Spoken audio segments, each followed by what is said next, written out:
What is going on, tactical guys, hunters, home defense, truck gun? We're going to cover it all today because we're talking about best shotgun loads for X. And that's one of the great things about the shotgun. It is so multifaceted and multifunctional. It's good for so many different things. It is the most practical choice in, I would say, most situations where you can have a long gun for most things. I said most, not everything. If I'm, going elk hunting in the Owahis, I probably don't want a shotgun, although it wouldn't be my last choice. Let's talk about shotgun loads. Best shotgun loads for X situation. A couple of caveats here. I'm going to default to, if I don't mention otherwise, we're talking about lead shot. We're also, unless I just specify a different gauge, talking about 12 gauge. It's the standard. And a giant caveat for this, out of your gun when fired by you. The loads that I'm going to give you are loads that I recommend as an exploratory type thing. You should always test it. You shouldn't just go to Walmart and buy a box of double-aught buck and think, well, it's double-aught buck in my shotgun, it's going to work fine. You may find that it jams in the chamber. I don't care if you have the most reliable pump shotgun in history. Some shells don't play well with some shotguns, and that's just the way that it is. So you need to test it. Also, you need to test your patterning. You wouldn't, hopefully, and I know people are at different levels, but hopefully you wouldn't just get a box of ammo and a rifle and go out and go deer hunting. For you got to test that ammo when fired by you out of your gun, iron sights or scope. You got to test that. You got to do the same thing with a shotgun. You got to do the same thing with patterning, right? What's your max effective range with 12 gauge buckshot? What is the distance at which you can keep all your shots easily on a human torso? Because that may or may not make a difference, right? Are there innocent people behind that person? Then that's your max effective range, which could be 25 yards, could be 50 yards, depending on the shotgun, even with the same load. Again, you got to pattern this stuff when fired by you out of your gun. It's not my job to do your homework for you. Do your own homework. So when I mention a best load, that means that's a good place to look. That would be my go-to load if it fired well out of my gun. Caveat over. Let's talk about the best 12 gauge load for a truck gun.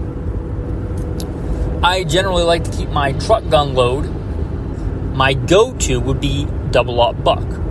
And this flies in the face of advice I normally give, but again, truck gun load. Double-aught buck in the tube, and by tube I mean tubular fed magazine, in the tube, and slugs on the side saddle. I like double-aught buck for this because it penetrates better. If I'm getting in a truck gun scenario, there's a good chance that I'm going to have to shoot out of my vehicle through a windshield, through a door, into somebody else's or into somebody else's vehicle. And I want it to go through their door, through their windshield, through their, back glass, through their sheet, through their seat, into them, right? And for penetration, it's a bigger, heavier projectile. Objects in motion tend to stay in motion until an outside force acts upon them. A bigger, heavier, more mass projectile will tend to stay in motion through more stuff. It takes more to interact with it to slow it down. So I prefer double-aught buck for this unless I want a slug. If it's up close stuff, generally I want buckshot. If it's a little bit longer range or I'm trying to disable an engine block or something, a slug is a good go-to. That's why I specified slug in the side saddle. Kind of my go-to for this would be deep penetrator slugs. Deep penetrator slugs, there are different ones. Berneckies are great, but they're hard to find. So my general go-to is a Federal True Ball deep penetrator slug. They're a good round. They're copper coated, which I like, because if you shoot a lot of slugs, which I've been known to do, regular slugs can really lead a shotgun bore, which is it's not a big deal, but it's a giant pain in the butt to get giant chunks of lead out of the inside of your shotgun barrel. And if you can get a copper plated slug, why not? So I like the deep penetrator slugs, especially for high volume shooting. If you're only going to shoot a few, just to make sure the shotgun shoots where you're aiming at with the slugs, so you may have to adjust your sights or something like that. Maybe not a big deal, but if you're going to shoot a lot of slugs, you might look at some kind of coated slug. They make different ones. They make polymer coated, but these ones are copper coated deep penetrator slugs. They're made to, as the name suggests, penetrate deeply. And to be fair, whether they penetrate more than a regular Foster slug, I don't know, but I like the copper coating, and they're a True Ball, which if you're familiar with that system, that's kind of designed to have this big polymer ball in the back of the slug to force the sides to interact symmetrically with the bore of the shotgun. There's a lot that goes into shotguns. It's not just a hunk of lead flying downrange. So that's some go-to truck gun loads there. Pretty much my other go-to defensive load for most other things is number 4 buck.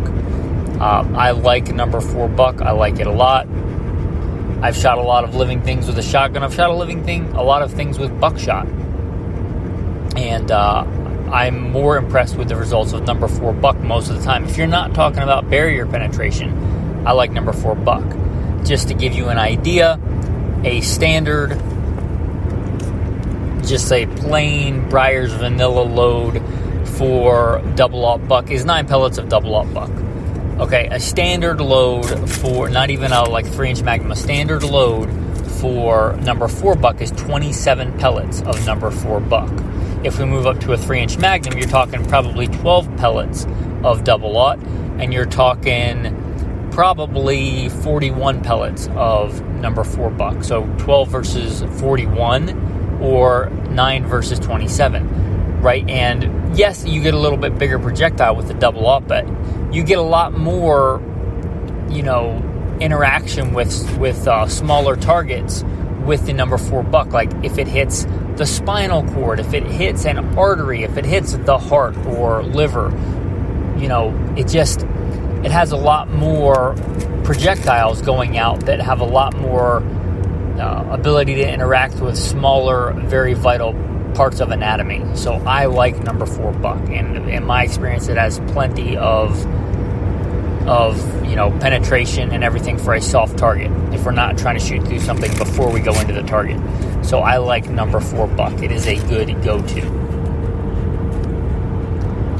Again, you got to test this when fired by you. If we're talking about hunting with, we talked about defense. If we're talking about hunting with buck, there is a go-to standard load. It's a buffered load, and it is the Remington just green hull. I think it comes in a green and yellow box, 41 pellet, 3-inch Magnum, number 4 buck. It's a fantastic hunting load.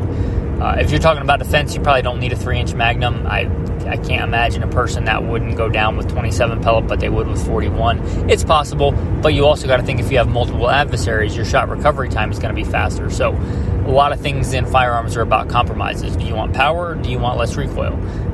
For regular defense against people, I like just a standard loading of number 4 buck, or even a short shell if your gun will shoot them. That's kind of outside the scope of this because most shotguns won't. But just any standard load of number 4. If you're talking about hunting, you're probably not taking a follow-up shot, and you probably want to put that animal down, not just to stop it from attacking you. You're probably trying to put it down so you can find it and eat it. So you're not just trying to change behavior, you're trying to drop it. For that, I like a 3-inch Magnum, number 4 buck, and I like that Remington. It's just because it's a real common load. I just haven't seen a lot of the Federal. I think they make a similar load, 41 pellet, number 4 buck, but the Remington seems to be more readily available, easier to find. So that's what I'm going to recommend if your shotgun likes it. If we're talking about hunting with a smoothbore shotgun slug, Federal's 1600, or it's like 1610, somewhere in the 1600-ish feet per second, 1 ounce true ball rifled slug. It's a great round. It's a phenomenal round. It generally, in my experience, those Federal true ball rifled slugs seem to be very accurate. So you might want to start there. And again, your shotgun may not like them. Your shotgun may like Remington sluggers. But if I'm giving you a place to start, I would start with the Federal true ball rifled slugs. Also, if you want to hunt a little bit more extended range with a shotgun that has either a cylinder bore or a smooth bore improved cylinder, like you don't have adjustable chokes, and or you want to switch readily between slugs and or buckshot, you probably want to use a more open choke. If you're trying to shoot farther with buckshot with a more open choke, Federal Flight Control is a really good place to look. Federal Flight Control wads are designed different than regular wads. They're designed to keep the buckshot in the shot cup in the wad. They're supposed to stay in there quite a bit longer than a regular wad, so it holds the shotgun pellets together as they cover distance, which means they spread out, in theory, more slowly. And you got to test this out of your shotgun. These may work worse out of some shotguns than regular buckshot, but if you have a more open choke, they tend to work pretty well. A standard bore diameter So with a standard non-backboard barrel and more open choke, the Federal Flight Control works pretty well. If we're talking about, let's do some common game. If we're talking about doves and quail, 8-shot is good. 9-shot for smaller doves and stuff is good. 8-shot is good. 7.5 is okay. It's usually some of the cheapest stuff you'll find. If you were just going to hunt doves and quail, I would probably rather prefer 8s or 9s. But if you were going to hunt a little bit bigger stuff, maybe. 7.5 is cheap. It's kind of a lot of times like the cheapest Walmart shotgun fodder you're going to find. It's fine. If you're talking about hunting bigger stuff than that, squirrels, rabbits, pheasant, up into that area, number 6. Number 6 is a good load. And you can shoot quail and dove and stuff with it. You're just kind of handicapping yourself with the pellet count of that small of a creature flying through the air, with the odds that one of those pellets is going to intersect with something vital on such a small area. A dove's head and body is pretty small. That said, number 6 is a good all-around shot. So you look at the number 6 shot, and it's, again, good all-around small game shot. You may move up a little bit bigger if you're talking about pheasants, your bigger grouse, but generally number 6 is pretty good. And now the other thing is turkey. Turkey has become this like whole thing where you buy an entire specialty shotgun and everything, but 4-shot and 5-shot, even number 6-shot will work fine for turkeys. You're shooting them a little bit different. You're not shooting them in the body. Well, you might hit them a couple of times in the body, but they generally have limitations into the shot size that you can use to make it harder to hunt turkey. Because if they let you hunt with number 4 buck, that would be a great turkey load. You can shoot them a lot longer distance in the body, but they make you hunt so that you are supposed to shoot them in the head and face, and the neck. So in general, you hunt turkeys in general with 2s, 3s, 4s, 5s. And again, 6-shot, if they pattern well out of your shotgun, don't think you need like some crazy thing to hunt turkey. They're a big bird. So a little bit different there. And again, which one patterns better out of your shotgun? You might find that you get the same amount of pellets on target with number 4-shot out of a certain load as you do with number 6-shot. Well, you might as well go with number 4-shot, because if you're getting the same amount of pellets, each one of those pellets has more power. So why not? Now, if you're getting way more pellets on target with 6-shot than number 4-shot, maybe you want to hunt turkey with number 6-shot. That's on you. But those are common turkey hunting things with a shotgun. Now, if we start talking about some sub-gauge, 20 gauge, 410, let's start with 410. 410 is tiny. 410 slugs are effective. If you look at the ballistics on a 410 slug, they're nothing to sneeze at. If they're illegal to hunt deer with in your area and you put those slug in the right place, it'll kill a deer. I would encourage you to look at Bernanke slugs. There's I think, especially when you get down to a smaller slug with a 12 gauge, it's so powerful, it doesn't really matter. But you might want to look at Bernanke slugs. They're just constructed differently, made differently. If you're talking about hunting with a 410 for deer, or even for longer range human defense. And for buckshot, generally in 410, you're going to be looking at triple up buck. And the reason for this is most buckshot is going to be too big to stack side by side, just if you look at how small that cylinder is. So if you can't stack it side by side, you may as well stack the biggest thing on top of itself that you can. And that just happens to be triple up buck in a 410, and depending on the length of the shell. But generally, you'll get several pellets of a triple up buck in a 410, which is nothing to sneeze at. There's nothing wrong with triple up buck in a 410. Especially when you compare it to something like a common handgun. Look at triple up buck out of a 410 at common defensive ranges versus like a 45 ACP freight train, right? And you'll see the ballistics are pretty impressive out of triple up buck out of a proper shotgun. I'm not talking about out of one of these handguns that shoot it. I'm talking about out of a proper shotgun. They can do pretty well. So that's probably going to be your go-to buckshot load just by default in the 410. And if you talk about the 20 gauge, if you're talking about bear or something with a 20 gauge, you may want to go to a Bernanke, but you're talking about most other stuff, the traditional Foster American style slugs for a 20 gauge should work fine. They got plenty of power. Whatever shoots well out of your shotgun, you're probably looking at a 7/8 ounce slug or somewhere about 3/4 to 7/8 ounce in 20 gauge. And Winchester makes some really good go-to common loads for 20 gauge slugs that you'll probably find at a lot of big box stores. And I'm not saying it's impossible to find, but just because of the size of the cylinder and the way the pellets stack, double up buck is not real common in 20 gauge. Neither is triple up buck, even though you can fit it pretty neatly into a 410. It doesn't fit very well into a 20 gauge. In 20 gauge, you're going to see like number 3 buck, number 4 buck, things like that in a 20 gauge. And again, number 4 buck's one of my favorite loads. So that is one of the downsides to like a 20 gauge. If you're talking about a truck gun, in my opinion, a little less versatile than the 12 gauge, because again, one of my go-to loads for that is double up buck. So 20 gauge is very powerful though, and there's nothing wrong with like number 3 buck out of a 20 gauge. If you're talking about home defense, you're talking about most other defense, it's a fine load.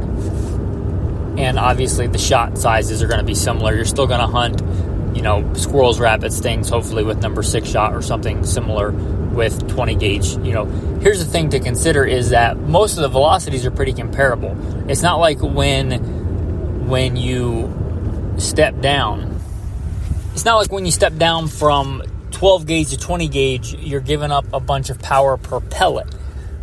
If, let's say, a common, fairly hot loading, you're shooting number 6 shot at 1,300 feet a second. I'm just picking that at random. It's going to vary by load. You could get out of the same gauge some shot, even number 6 shot that shoots, quite a bit faster or slower. But let's just say you're getting number 6 shot going out of your 12 gauge at 1,300 feet a second.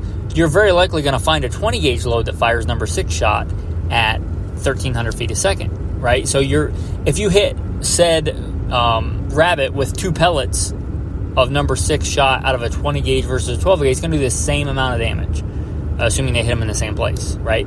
The issue is you get more pellets with a 12 gauge. So if you're hunting, let's say, jackrabbit with number 6 shot, you're going to get a lot more number 6 shot pellets in a 12 gauge than a 20 gauge if you're going to the max of each one. Let's say like a 3-inch Magnum to a 3-inch Magnum in both. Right? So that is the thing I want you to understand about that. So it may or may not matter, and that's why a lot of upland game hunters and stuff like 20 gauge, because if you get a good shot, you're probably going to kill with 20 gauge. Why carry the extra weight of gun, extra weight of ammo, all that stuff, extra recoil if you're shooting a lot? So just consider that. It's not like the 20 gauge, each pellet is less powerful, and I think maybe that's something that's misunderstood. You just get less of them, but each individual pellet, is as powerful. So, assuming you use a comparable load, like both 20 gauge and 12 gauge, you can get like a 3-inch Magnum. If they're similar velocities per pellet, it just depends on how many pellets you want to hit the target with. And if you're shooting a small target, most of those pellets are going to miss the target unless you're at really, really close range, which you might want to question whether you should be shooting the thing at all. Because if you're shooting a dove to eat it and you shoot it with every single pellet out of a 12 gauge, probably not a lot left to eat. I just wanted to throw that out there. There's some good go-to loads, though. I guess that's it for this. I hope you enjoyed this episode on good go-to shotgun loads. There's a lot into shotguns. Again, test what shoots best when fired by you out of your gun. Shotgun bandoliers, they are cheap, and I'm not saying they're the best thing, especially for like a tactical loadout. If you're kicking down doors or going like a tactical shotgun class, I'm not telling you to bring a bandolier. I'm not even telling you to wear it as a bandolier. However, those bandoliers that hold a lot of shotgun shells, if you're talking about like an emergency bug out shotgun, truck gun loadout, those bandoliers are kind of handy. And I would suggest if you're getting different kinds of shells, especially for a 12 gauge, a lot of 20 gauge are all going to be yellow, right? But if you're talking about a 12 gauge, you can get a lot of different colored shells and get it in such a way that you can tell easily by looking what shell you're grabbing, because targets of opportunity, right? If you're planning on this to be like a bug out shotgun, one of the great things is the versatility. You can find, and you might want, let's say your very small bird shot for your small birds, doves, things like that, to be pink. So you know if it's a light load, you're going to try and shoot doves pink. And then you know that all your slugs are blue. So all the slugs on the bandolier, if you need a slug, you look for blue. You say your buckshot is going to be dark red. And let's say your less lethal rounds are going to be green. So that's just a quick go-to thing if you want the very versatile shotgun. And you should probably have more ammo that's going to fit than is going to fit on a bandolier. But if you're grabbing it and going and throwing it on, you may want to consider that option. Tactical verse of the day. and to make it your ambition to lead a quiet life. So you should mind your own business and work with your own hands, just as we told you. It's a good practical verse, men, and a good verse to remember. Thank you for listening, and have a blessed day.